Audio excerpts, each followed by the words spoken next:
now talking about the alternative cinema you are making, creating. We spoke about the finance. You said the films are sort of like micro budget films. For example, in Jaun Kahan Bataya Dil, they're just like what 10 shots, like 10 just long shots in the film, and Yeah. so that's a creative call, right? And you don't want to compromise on the creative calls because of the lack of budget you have. And No, how yeah, no. and how do you approach your shooting process, because like there is lack of money, like lack of permissions maybe, and still get the content uh, to the level where the film is now on Netflix? You know what I mean, the technicalities as well and the content as well. Talk about the approach towards the style of the film being just long takes. And also Yeah, one major association is of course Richard Linklater's Before series. So both yeah, the yeah, things. of course. What was your approach for both the things? Hmm.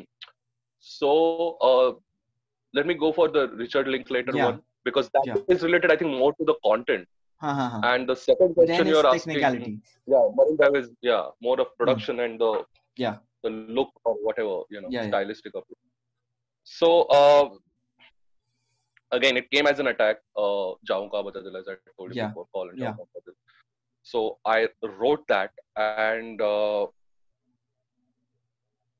it's actually in the second, not even second, third draft, you start to see where it's coming from. Okay. For me, Ha ha. or at least it happened for that movie. Yeah. Okay, अरे यार, मतलब, I love the Before Mm-hmm. trilogy. I fucking love that. Mm-hmm. And a lot of there are a lot of things. Basically, when so I don't remember who had said that very nicely. Is that basically when you think you have an idea, Hmm. it's actually not a singular unit. If you go deep into it, it's actually a combination of Yeah. lot of Yeah. things might Hmm. have happened in real life, might that you imagined happen in your real life, Yeah. might be the move, might be the books, might be something, and it Mm-hmm. just kind of cohesively comes Yeah. together. um but of course, for recognition, one can of course talk about the Before trilogy, because Mm-hmm. that was about the walk and talk Yeah. couple. Mm-hmm. That's what made it immortal. um so yeah, but you recognize that and you move on. I mean, Mm-hmm. you're like, Mm-hmm. okay, fine. And of course, like, I mean, I guessed it on the third draft that people are going to say that probably that Yeah. अगर आपने Before trilogy देखा है तो ये मतलब उसका exact antithesis है. Hmm. Stuff like that. And and I'm like, yeah, fair enough. So that's how I kind of Yeah. yeah, did that. Mm-hmm. And as far as the Marine Drive thing is concerned, so again, I wrote it.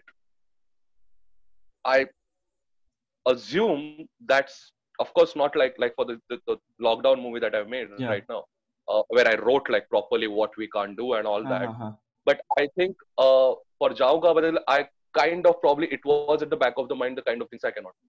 Hmm.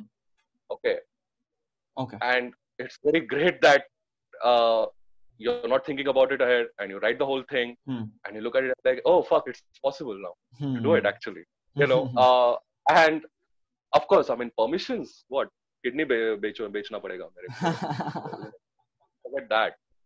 Yeah, because shooting on Marine Drive, Ha. especially, I mean, because of the Taj attacks, is a very sensitive area Yeah. to Yeah. shoot. Yeah. And so वो तो होना था नहीं. Hmm. So, but we wanted to shoot over there, and we what you call basically the problem solving thing, Yeah. uh, where of course actors know all the dialogues and Hmm. everything, so we are sorted with them. Now we have to figure out how we're going to do this. Mm-hmm. Okay, now, but before that, you talked about the whole look. So if you have noticed in Jaun Ka Bataya Dil, the camera is always moving. Yeah. It's not static, Yeah. Yeah. Yeah. right? Uh, and it's a long takes, what we call. Now Hmm. the thing is that when I'm done with the third draft, I mean Hmm. everything. Um, I then start to think about, okay, now let me think about how I'm going to show this visually. Mm-hmm. All right. Hmm. Because what you'll see on the script are dialogue. Hmm. Okay. Yeah. But of course, you know, Aaron Sorkin, who is one of my, what do I call it? Uh, so if anybody watches Aaron Sorkin's dialogues, I think at least half his interviews he has said, what actually I like about dialogues more than the meaning is the Hmm. sound of it. Mm-hmm. There is certain music to it. Yeah. Okay. Yeah. And uh, I think that's a very good way to look at dialogues, to go beyond meanings, to go Mm-hmm. beyond subtext, and actually try to feel the music of it. Mm-hmm. So my question was that I'm shooting a music video. Okay. All right. Hmm. Now the big problem that of course you can't shoot a music video on a marine drive without permissions. So the kind of production thing, I think, okay, fine. You know, I figured out that if we just have two actors going, this was for every scene. I mean, except interiors. Yeah. Anything exterior happening. If there are two actors who are speaking, fair enough. And I got my cinematographer and my sound recorders. I cannot afford to have an assistant to cinematographer. Yeah. On those specific scenes, I can't have afford to have assistant to the sound person. So what will it look like to the police or to anybody who is watching it? कि दो लोग जा रहे हैं, एक कोई pi d type camera, pi d मतलब कुछ तो ऐसा छोटा सा कैमरा लेके कुछ तो कर रहा है, और पीछे कोई तो साउंड वाला है, must be like some pre-wedding bullshit. Pre-wedding होता है ना. Alright, and we all like are going to stand somewhere else because anyways we can't stand because it's a 360-degree camera all the time. Yeah. Right. So I'm like, great. Now, so this is the thing. Now, then what I did is that I tried to write 3 different approaches in which I can do this thing. Yeah. The first approach was actually about shot division, like actually fragmentation, like right now, which opposite of long takes. But that I thought was not really giving me the kind of music I wanted. Okay. Then the second one was of long take, but it was more like an objective sort of a parallel track and more interdynamics of parallel tracking long takes that I wanted to do. But that also kind of, it was good, but I felt it would have worked probably in some sections, but not for the whole film. Okay, and I thought that would be very dishonest or jerky. And then the third approach, I'm like, I call it like the free flow technique, like free flow. All right, as simple as that. Where let it go the way it wants to. Yeah. All right. And so I'm like, all right, now let me discuss this with Ameya, who shot the movie. Yeah. And he also shot Call, and you've seen how differently I shot both. Yeah. So I told Ameya, okay, listen, I'm going to tell you 3 approaches to do this. Which one? And Ameya's like, fuck it, like the third one. There's no question about it. I know he doesn't even need to think about it. I'm like, great. Now what do we do? Now here is the problem. Okay, you're shooting on a marine drive, right? You're shooting on marine drive, and you cannot be in the frame because the camera is gonna move. Yeah. So you got to start somewhere else. Yeah. How are you going to direct? How are you going to direct the long take? Plus, police can come anytime, stop your take in between.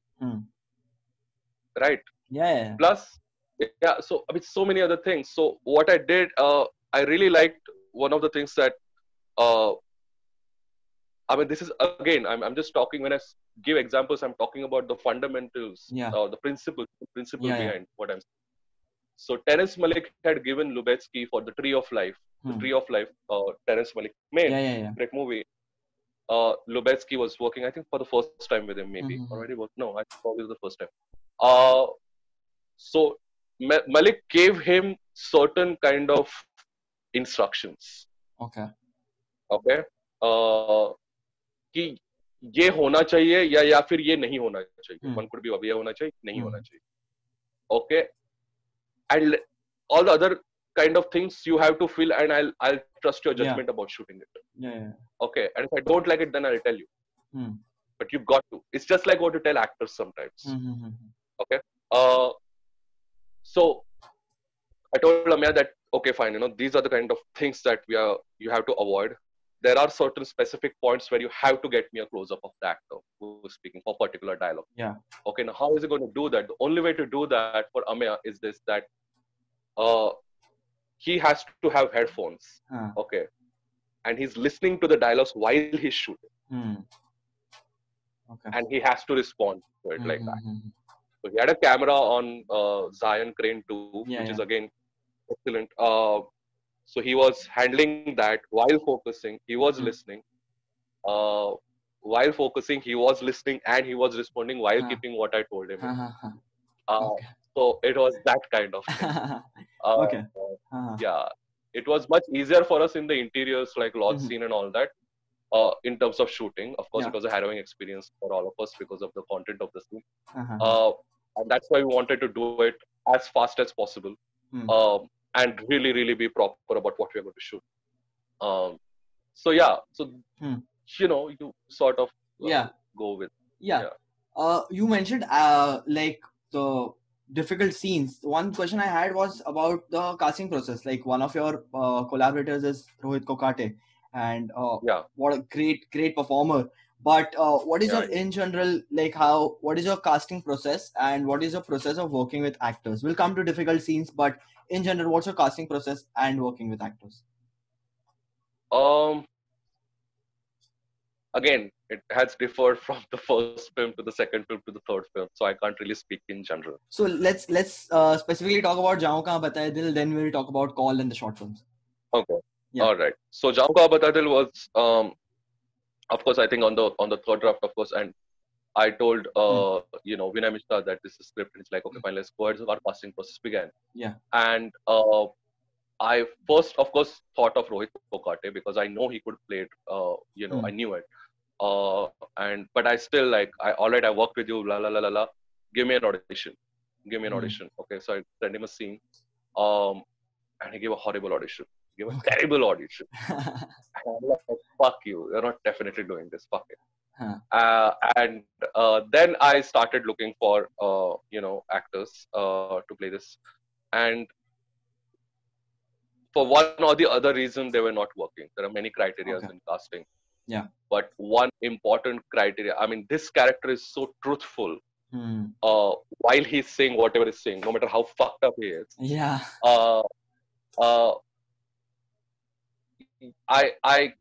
I generally also cannot, unless and until I need a manipulative character. Okay. Unless and until I need that, I really do not respond well to actors who are trying to impress or show off or not being themselves. Yeah. Okay. They can be anything. They can be in real life, like whatever, submissive, blah, blah, blah, whatever. But when you meet somebody, I feel that I need to see, I'm just going to get 15 minutes with you, 30 minutes with you. Yeah. All right. I really need to kind of feel that there is some authenticity in the way you are. Forget acting. Yeah. So that kind of there were of course one or two actors who were authentic and all that, but it couldn't work out because one had a problem with the semi-nudity part, and one had an issue with the dates and budget and all that. Those are also the things that happen. Yeah. So that's why and I was really, really mindfucked. And this guy, Rohit Kokate, I don't know, he's shooting some short film or some serial somewhere, I don't know. And he sends me an audition. And I didn't want to watch it. I'm like, all right, this is after a month, okay, after his first audition. And he sends me the audition, and oh God, he just was just there. I'm like, what happened? He's like, alright, nahi, maze health problems zalele and all. I'm like, fuck all that. Okay, chalo, I hope you will do this. And yeah, so I was sorted for that. But casting for what the role that Khushbu eventually played was another process, because budget is also a huge factor. Where at least 80% of the people are just out of your approach. Yeah. You don't even want to talk to them. And I don't want to, one of the things what I never want to do with actors is trying to convince them why they should play the character. I think if you don't want to do it and I need to convince you, or even if there is some kind of awkwardness you have. See, awkwardness about technicalities, I can, Yeah. uh, Yeah. I can explain, and that is my responsibility. But that initial drive कि मेरे को ये करना है, भाड़ में जाए, that I I don't want to put into somebody. I don't want to Yeah. trick someone into doing it. Yeah. So yeah, so there were a couple of actors, who, and I call actresses actors because just like you call doctor a fucking doctor. Huh. Okay. Okay. So for me, actors are both females and males. Huh. So there were a couple of actors whom I spoke with, and they were interested. But of course, first thing I should tell, okay, fine, because I knew that this scene was going to be a huge problem for a lot of, and I just need to filter it out. So I should tell them. So this is let me forget the script and story and all, but there is a scene in which you're supposed to be doing this, and this is how I'm going to shoot it, and this much of nudity I require. Okay. So वो phone पे हो जाता, नहीं, can't do it, or I'll get back to you tomorrow, but I used to get a call in an hour. I'm like, I spoke to my family and all, my boyfriend, and I can't. Do it. I'm like, absolutely fine. Yeah. But what I really liked is that I used to tell them don't keep me hanging. Yeah. Tell me within 24 hours. And they did tell me in 24 hours. So I hate this process of like batata hoon, batati hoon, and all that kind of. So वो सब हो रहा था, and I was like kind of like, oh my god, like me and my EP Vinay Shinde, Anvay Shinde, who because of whom actually this movie actually happened on location. It's extremely tough to do it like this. Anyway, but so we were like, कि क्या करे, all that, and we had, I don't know. I mean, we were thinking of. I mean, we became very, very sort of desperate, or not desperate, helpless we became. So at a point, we even thought of, should we, what if we kind of, because it seemed to us that nudity is becoming an issue. The half nudity is becoming an issue. But if we get an actor, so there were actors who had done something which was half nude. Okay, but they were terrible actors, just terrible actors. And I, on the other hand, so I do not let actors improvise with the dialogues. Okay, I write everything.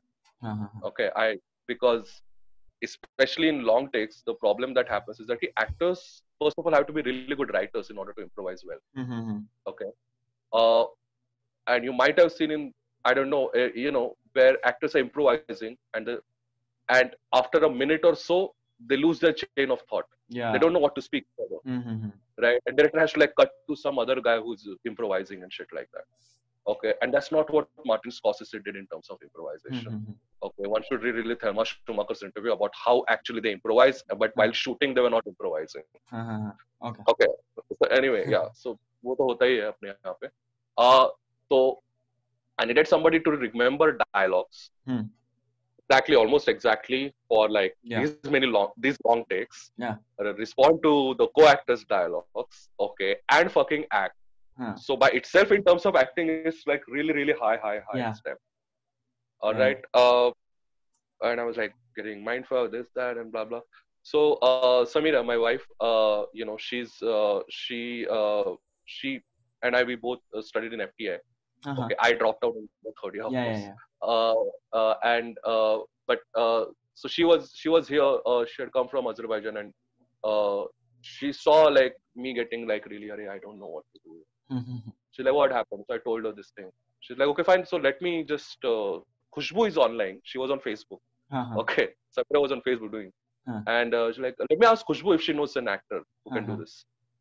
Okay, so she told Khushbu that Vasu. So my other name is Vasu. So Vasu is making a film. He requires an actor, and it's a bit sort of has a graphic nudity and stuff like that. And so do you know any actor, Khushbu, that who can do this? So oh god. So Khushbu said to her, why can't I do it? What's wrong with me? So Samira told me, this is what she's asking. I'm like, yeah, Khushbu, I really don't know.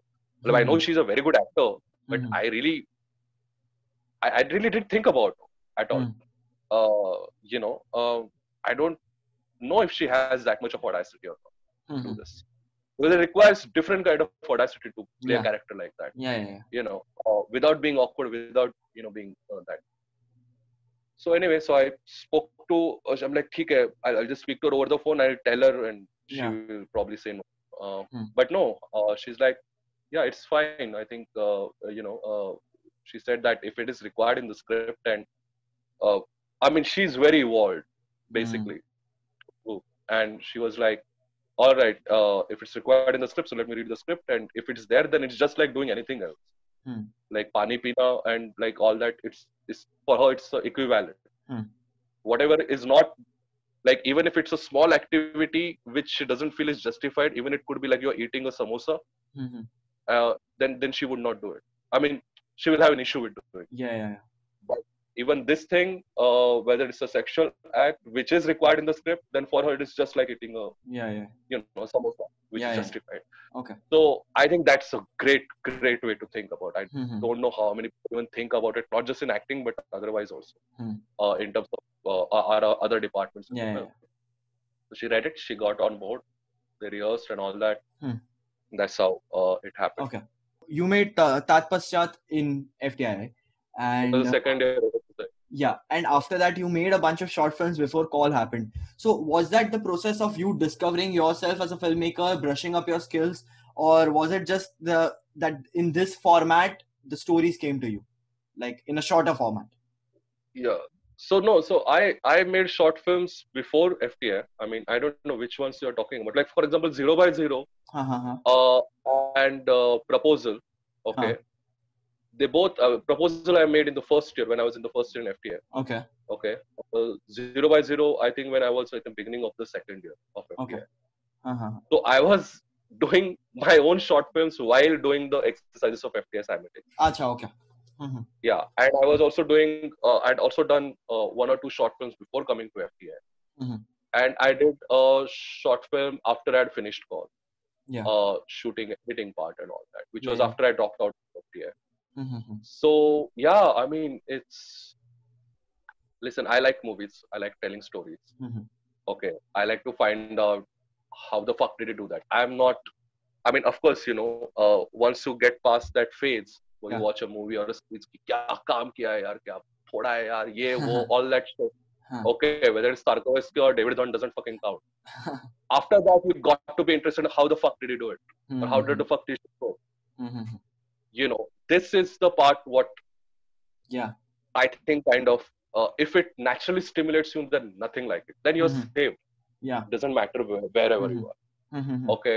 Uh, so I was interested in that, and yeah, that's how I the best part that happened, I must say, Mm-hmm. the Canon revolution came, the 5Ds and 70s and Yeah. 550s in 2010, I think, 9, Yeah. 10, Uh-huh. right? And uh, uh, I, I got, I told my mother that I need that camera. And Mm. thankfully, because I never went for parties and all the other, I mean, my expenses were zilch. I can, Yeah. use the same clothes for 3 years and Mm-hmm. nothing like that. So she was like, यार ठीक है, कुछ तो खर्चा तो करता नहीं है लड़का, कैमरा बोल रहा है तो चलो ठीक है. So moment I fucking got the camera, I was like, that's it. Now I Okay. can do fucking whatever. Yeah. So Mhm. yeah. About the short division and the stylizing and the treatment of the film, does that come with Yeah. the attack of writing, or is a different process? No, Because like shots like no, it the isn't. when he's sorry. Not to me at least. Acha, While okay. writing, Ha, the ha, shots ha. won't come. No. Okay. Like just like a long conversation going on and you're looking at the ghat, or like the shot of Rohit Kokate's character talking to a therapist and like the camera is just showing his half of the face or just this much. Yeah. All of that. Yeah. How did you develop Yeah. that visual aesthetic in whatever process, like whenever you did that development? Right. So what you actually see in the film, let's talk just about visuals. Uh-huh. Some of the shots were pre-visualized in this room. Okay. But without going to the location. Yeah. Uh, some of the shots, it's as I said that when me and Ame we actually went to the location Mm-hmm. and we reworked. Okay. And then there are some shots which Mm-hmm. we spontaneously did over Mm-hmm. there. I'm like, Okay. I think let's take this. Mm-hmm. Okay. So again, you cannot. There is no one thing that you can say Yeah. कि कहाँ पे क्या किया. Uh-huh. But I'll tell you what. Um, if you are as a filmmaker, if you are in sync with the rhythm, Hmm. good bad doesn't matter. Whatever rhythm of the Yeah. content, Mm-hmm. you're less likely to go wrong. Okay. You there will be a certain kind of a emotional Yeah. or some sort of a rhythmic Yeah. connection to whatever that you're doing. Mm-hmm. And the yeah, so it's like that. Mm-hmm. I so it kind of keeps growing more and more. Like, of course, like it was not here much when we were doing it here. Yeah. When we went to locations, we were like there for like 20 days or something like Yeah. that. Before shooting even began. Uh-huh. Okay. Again, we came back. Again, we tried to get some equipment, blah, blah, blah. Again, we went back. Again, after 20 days, then we started shooting. Acha, okay. So, Uh-huh. by the time it starts growing on you, Uh-huh. and you're just hoping, you're just praying that nothing should happen, that your focus gets Yeah. disrupted. Yeah. Okay. Otherwise, I mean, for this kind of a movie, for all kind of a film, it's really difficult to get the focus back because it's on another tangent you are all on. Yeah. Actors and everybody. Mm-hmm. And it gets broken. And again, it had like what? Again, Ameya had one assistant. I didn't have any assistant. Ankur Chaudhary was doing the sound recording. He had one assistant. And Swapnil, who was the EP, he didn't have any production assistant. So it was like basically an co-card in front of camera. So like 7 people only.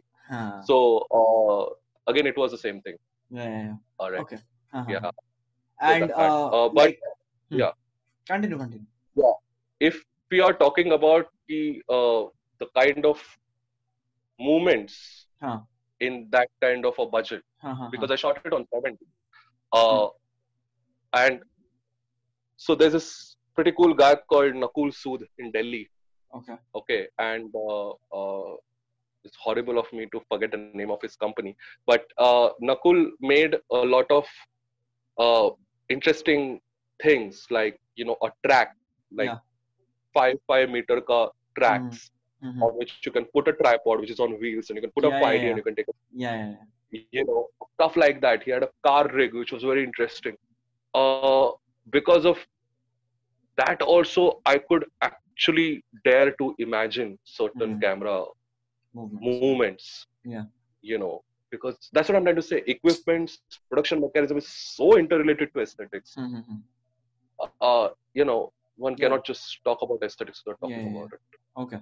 And breaking the convention, was that ever a concern that, okay, well, it's like, the treatment I'm giving, did you have any post, like, plans of what you want to do with the film, or you just were there committed to the content and that's all you were thinking about?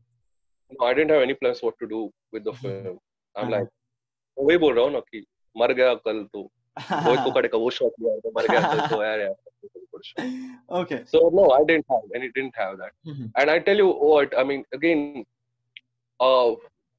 it's not really you're trying to break conventions. If that is your motive, then there's some problem. Yeah. You want to do what you want to do.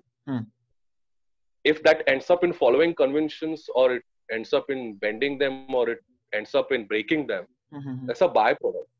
Okay. You should be stimulated enough while doing it. Yeah. That's what at least counts for me. Okay. I don't really think about it. So before having this chat and everything, I just went through your Facebook and very outspoken, and so many interesting things put in, like very sarcastic, funny, serious, all kinds of ways. How important it is, do you think, as a filmmaker, to be politically outspoken or politically inclined, or like, have a political point of view as a filmmaker? Do you think it's important? So I look at politics right from like family level to the prime minister and president level. Yeah. Okay. But for me, everything is, as long as there are two people who are involved in anything, Yeah. it becomes politics. Yeah. All right. And if that is so, if I'm interested in a human behavior, if at all, then I don't see much difference between something happening on a macro level and something happening on a micro Makes level. sense. I mean, Yeah. of course, the way it functions is all different, but I don't see why it should be treated differently. Okay. All right. I mean, of course, there are certain. See, it's not important that if you don't want to speak about, Yeah. political people, it's fine. I don't think it's important. Uh, if you feel, my whole thing is, what is important is that what you feel like, you should speak about it. Yeah. Okay, if you feel like speaking about Yeah. it. Yeah. Yeah. If you don't feel about it and you're trying to be part of the crowd and still trying to be outspoken, then that's phony. That's bullshit. That's also bullshit. Yeah. As much as it is bullshit that you want to speak but you're afraid and you're not speaking. Both things are basically, in my opinion, I mean, soul is a kind of a poetic term, but I think it has got something to do with the neurological functions. But it basically corrupts your soul, doing either of the things, doing something forcefully or doing something which you want to do and not doing. So yeah, I don't know if somebody wants to speak about it. I actually write basically because I think Facebook serves to me as a sort of a documentation for my own thoughts. Nice. And I sometimes go back to certain things because I don't write diary or journal. Yeah. So it's pretty much interesting to see what I was thinking differently about something else, probably a month back or 6 years back, and now what I'm thinking and possibly what, I mean, it's just fun. Yeah. Okay. And it also sort of kills this whole thing that I'm important. Because, there are a lot of ways in which, we try to assert our identity. I'm a filmmaker or I'm this and that and all crap. I think that also kind of burdens you and it kind of saturates your creativity in some way. Yeah. And whatever is happening around right now politically, how much of that bothers you, and how much of that can convert into a film you make tomorrow? What can convert into a film is an answer I cannot give. Because, yeah, I mean, it's an extremely complex process which is not even intentional. So I don't know what it could be. Something that is happening right now which might come in my next movie or something, or something that happened 10 years back can also come. What do I know? That is one. So no, I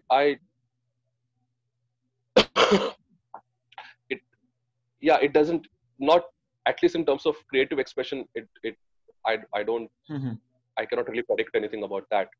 The other question you asked is, does it bother me? How much does it bother you? How much does it? Tell me the measurement scale, I'll tell you. How on much scale of 1 to 10? 1 to 10? Okay, yeah, but when anybody says 1 to 10, 1 to 10 of what? 10 is like you just want to, break the television and tell them to just shut up and like this is the right thing, this is the wrong thing, and 1 being key. Yeah. Nah. So I know. So when we speak about 1 to 10, it's like pretty funny to me because how you really cannot really measure Scale it. psychologically. Yeah. All right, it's like, how much do you love? How do you answer such a question? Does it bother me? It really depends, huh? Now, sometime it does, sometime it doesn't, because I might be looking at certain thing from a different perspective than I saw it before. Okay, like whatever is happening currently, Okay, I was bothered by it. But for past probably 2-3 weeks, I've been trying to look at it. I mean, I'm looking at it, not even trying to, from an anthropological perspective. Mm-hmm. So that totally changes the whole thing. Yeah. What bothers you and how you react to it Yeah. or whatnot. Okay, I might be looking at it. If this continues, I think it's going to continue in different forms. It's not going to die down anytime soon. I might be looking at it from a different perspective after some time. That time it might bother me. I don't know. I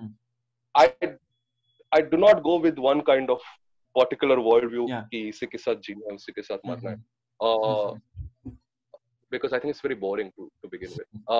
And so it keeps changing. And yeah, it keeps changing. Yeah.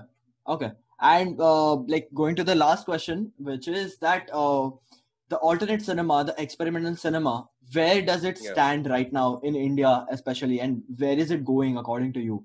What is the future of it, and where is it right now? बहुत बड़ा question पूछ लिया अभी. Commercially, it's so alternate cinemas only the past few years. The only shelter it had was OTT. Yeah. Okay. But what happened with OTTs is that, of course, I think if you remember, they tried to, when they came in, like Netflix or Amazon, and they tried to give alternative cinema platform. They did acquire, if you remember, but later they slowed it down, and now it's almost extremely like less. It's very bad situation. Yeah. The reason for that is that the Indian audiences are actually not responding much to alternate cinema. Mm-hmm. Okay, and that's why acquisition-wise, it's not in a very good state. It's in a very bad state. Let me just say the way it is. And it is somehow related to creativity also. Okay. Because the herd mentality, the kind of independent cinema, so-called, that we are making, is not giving enough variety. Yeah. Sometimes there are just projects that are made in the name of alternative cinema. Yeah. Okay. And there is, I feel, as an audience, a certain kind of disrespect, not disrespect, but certain kind of indifference towards the craft. In the alternative cinema. Because what you are competing against, I mean, let's just talk about reality. Yeah. Okay. Alternative cinema says basically mainstream, it's, not showing you the reality, and of course for their own purposes and all that. Yeah. So we are showing you the reality.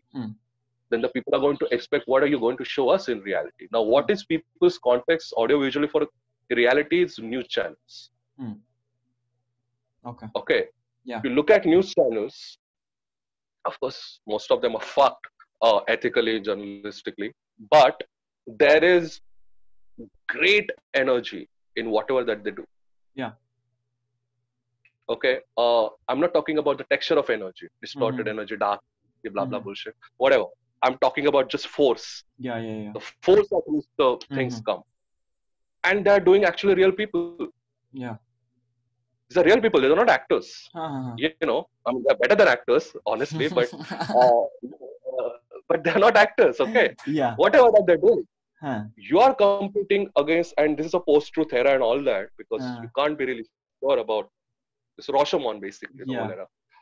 So, if you're making something which you are saying is based on a real thing or something that has not got the exposure, then the way you're going to tell it, you're straight away competing with news channels. It's not funny. Okay. You just don't have. वैसा पहले नहीं होता. You have to understand that as filmmakers and producers or whatever.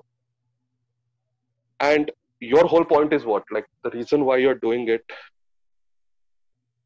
showing a particular, someone who is, going through something and a certain kind of a human factor and everything. the reason why you're doing it because you want a lot of people to watch it, right? Yeah. You feel that general public is becoming insensitive and becoming selfish, and you need to introduce to them the humanity, right? Yeah. Then you have to take into consideration the mechanism in which people are pursuing reality right now, Mm. which goes for the attention span, which goes for the news channels, which goes for a lot of things. Mm. You can't be doing the same Yeah. thing with the digital cinema, which Mm-hmm.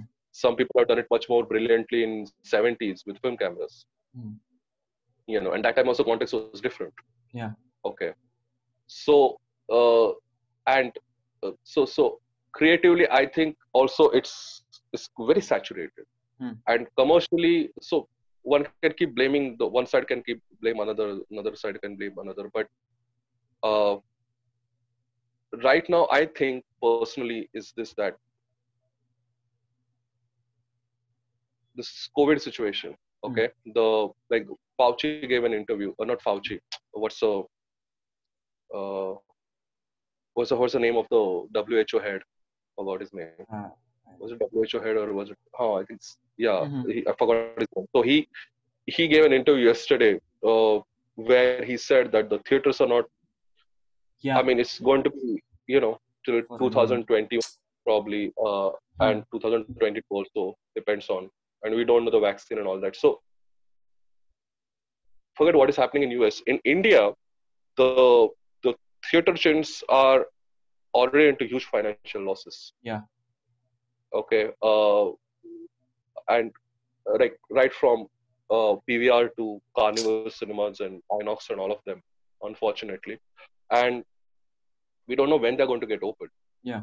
So that is one. When they will open, I don't know how many of them will be actually be able to function.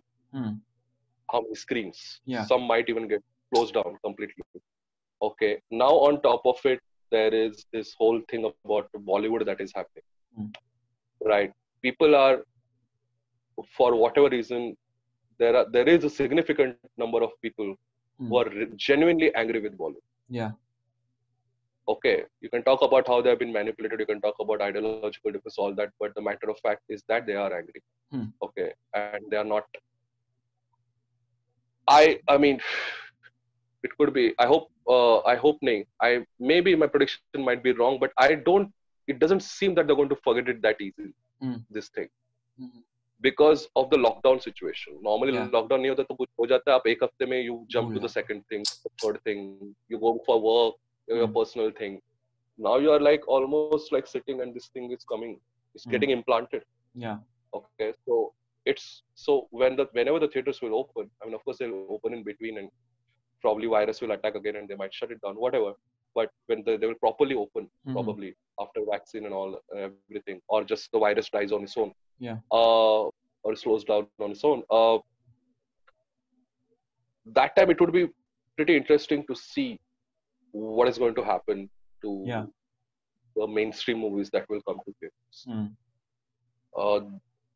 Because what they'll be facing are probably 3 to 4 things. One is definitely the image right now of the big people. Second is the amount of job cuts that have happened and the salary cuts of the middle class. They will think twice or probably thrice before going for any movie in a multiplex. Makes sense. Okay. Even the pocket money that the college students used to get is going to kind of diminish. So your Friday to that kind of audience is also going to be affected. Another factor that is going to be a concern is now people are sort of very familiar with the OTT. Not that they didn't know OTT was there. But now they are like, when it comes to money, you might just think, यार एक महीने बाद तो आ ही जाएगा ना picture, अभी क्यों जाओ? Okay. And the fourth thing is just the ticket prices and just general. I don't know how they're going to reduce the ticket prices, but 175, 150 rupees, 225 rupees for Friday and all that is going to be a tough sale. Yeah. Whenever they will open. And still there are many jobs that need to go down. I mean, they will go down and there are a lot of shit happening. These are the things that are against. Yeah. The things that are in favor is this, that one of the reasons why people also watch movies is because in India, we don't really have any private spaces. After you're done with your college, after you're done with your workplace, where do you go? Do you go to a museum? Fuck, there is no museum. You go to some central park? No, fuck you. No, you don't have park. Where do you go? Yeah. To picture ke liye jaate. Okay. So that is one thing that will still be there. Because we don't have any other infrastructure to do the pastime. So that might again is a good factor that might work in favor. Second is that India in general is a community. It's not really. It has got its own advantages, disadvantages. It's a community kind of thing. Like you want to be with people and you want to cheer and whatnot, whatever the fuck you want to do for 2.5 hours. So that is that community experience is irreplaceable, especially in a country like India. So that is also in favor. But what is going to be for me very interesting is that there is a certain kind of, I think, on some level, which when we will get to know how much is going to affect, but some kind of a psychological change that has happened in people during this time is continuing till the corona is going to happen. Will they be able to receive the content of mainstream cinema the same way they did before? Okay, and that's considering all these factors. I know that I'm giving this answer in terms of where do you see independent cinema. So I'm coming to that. So listen, so the thing is that, so if we look at the kind of movies we made in 50s, okay, like mid 40s to 50s, mid 50s or something like that, Pyasa probably. It was the independence era and all that. We made different movies, right? Then the Nehru era started and we made all this nice classical, whatever, music, 60s movies. Nehru era disappointed people. People got fucking angry and a lot of shit was happening and came your Angry Man in 70s. Right. Then whatever. So countries' mood and the film's mood normally match. One has to really get them right. In 80s again, like 80s is considered to be the worst decade in Bollywood, in Hindi cinema at least, because country was fragmented. If you see, I mean, Indira Gandhi's death was there, of course. A lot of states were asking for their own independence, and your economy was fucked and just chaos. Okay, so all that Dada, Bhai, Hafta, and all those kind of movies were there, and then you had Subhash Ghai, who was the man. And then you see the kind of stuff that happened in 90s. The globalization, I mean, the liberalization happened, and then your Shah Rukh Khan and very new urban heroes and all those people kind of came in. So now till now it has so happened. I don't know if it will happen again or not, but till now history has shown us in cinema and the social situation that when the social situation changes, cinema changes. If it doesn't change, But what one has to remember is that back in 50s or 60s or in 70s or in 80s or in 90s, the corporate entity was not there. There were people. Okay. So if certain kind of an energy or certain kind of a resistance came through movies, writing, direction, whatever, acting, it got a channel, and the old castles, they fell down. They were anyways falling down, but it's always that if one thing goes, the second thing has to replace it, has to come in full force. Okay. I don't know what's going to happen because it's now very weird. Like, there are independent big producers who are independent in terms of finance, but they have to take studios' help in order to produce what they do. Right, and studios work differently, so I don't know what is going to happen in terms of but for the independent filmmakers there is a chance, but fuck, like, you have to be independent for that. I mean, you have to be here independent. So one has to take so many factors into consideration, and I'm pretty sure I've not even spoken about the main factors, but this much I could. Okay, so I guess on that note, thank you so much for coming, and thank you so much for having this chat. And I had a lot of fun. I hope you had fun doing this. I did. Okay. Listening to yourself is such a great ego boost. It's always fun, right? That's true. That's true.